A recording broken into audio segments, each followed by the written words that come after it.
Hello guys, meet me again in my virtual class. My name is Sidewo Made Bagus Kasumajaya. You can call me Mr. Made. Hari ini kita akan mempelajari tentang teks eksplanasi atau explanation text. Tapi sebelum itu, mari kita simak tujuan pembelajaran hari ini. Tujuan pembelajaran hari ini adalah seperti biasa, anak Bapak harapkan mampu memahami fungsi sosial, struktur teks dan unsur kebahasaan dari teks eksplanasi lisan dan tulis. Kemudian memahami makna, fungsi sosial, struktur teks dan unsur kebahasaan dari teks eksplanasi. Jadi di akhir pelajaran ini yang benar-benar ingin Bapak harapkan itu teman-teman memahami apa sih itu teks eksplanasi dan di mana sih biasanya ditemukan itu. Oke, lanjut saja. Untuk pengertian teks eksplanasi atau explanation text. Explanation text is a text which tells processes relating to forming of natural, social, scientific, and cultural phenomena. Jadi teks eksplanasi itu adalah teks yang menceritakan tentang sebuah fenomena natural, sosial, ilmiah, dan budaya. Jadi teks eksplanasi itu seperti itu. Kemudian the purpose of explanation text. Jadi tujuan orang membuat eksplanasi teks itu biasanya untuk mengatakan why and how of the forming of the phenomena happen. Jadi bagaimana suatu fenomena itu terjadi, ya. Jadi bagaimana suatu fenomena dan kenapa fenomena itu terjadi. Jadi nanti kita akan bahas lebih lanjut itu. Jadi kemudian explanation text is actually similar to procedure text. However, explanation text tends to explain while the procedure text is intended to instruct how to form or make something. Jadi explanation text itu mirip ya seperti prosedur text, tapi bedanya di sini explanation text itu lebih cenderung menjelaskan sesuatu ya, tapi di prosedur text itu lebih condong menginstruksikan bagaimana cara membuat sesuatu. Jadi seperti itu. Oke, lanjut saja. Oke, nah ini yang penting.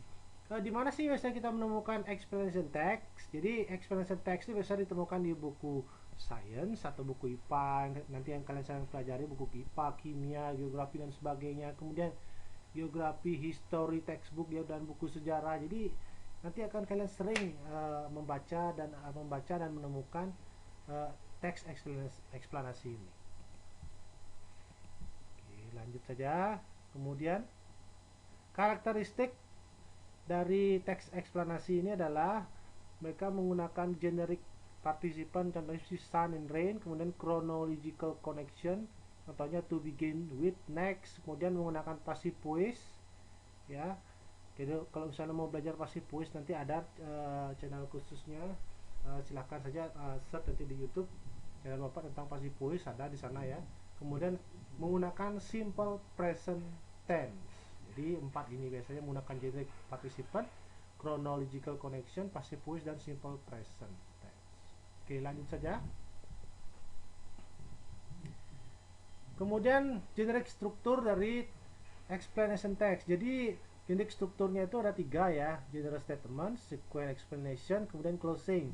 Nah, di general statement itu biasanya isi fenomena atau masalah fenomena yang akan dijelaskan. Kemudian sequence explanation berisi tentang series of step which explain the phenomena. Jadi nanti isinya tentang detail dari fenomena tersebut. Jadi penjelasannya. Kemudian closing isinya penutup. Oke, langsung saja. Nah, ini contoh dari struktur explanation text ya. Judul tulisannya ini making paper from wood chips ya. Jadi sini ada general statementnya, a sequence explanation of why and how something occurs, kemudian ini closingnya. Jadi general statementnya ini penjelasan awalnya, wood chipping is a process used to obtain pulp and paper products from forestry.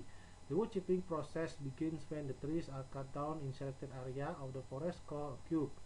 Nah, jadi di sini penjelasan awalnya. Kemudian di sini adalah penjelasan detailnya, bagaimana cara membuat paper itu di sini dijelaskan. Kemudian ini closing, biasanya isi kesimpulan biasanya.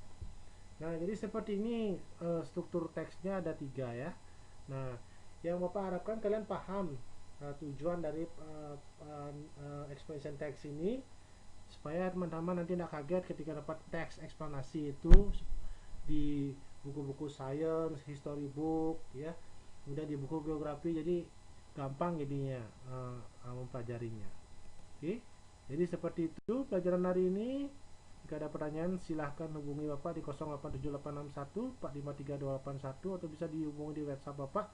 Mungkin agak slow respon tapi biasanya Bapak akan membalasnya. Okay, thank you for your time and see you next occasion. Goodbye.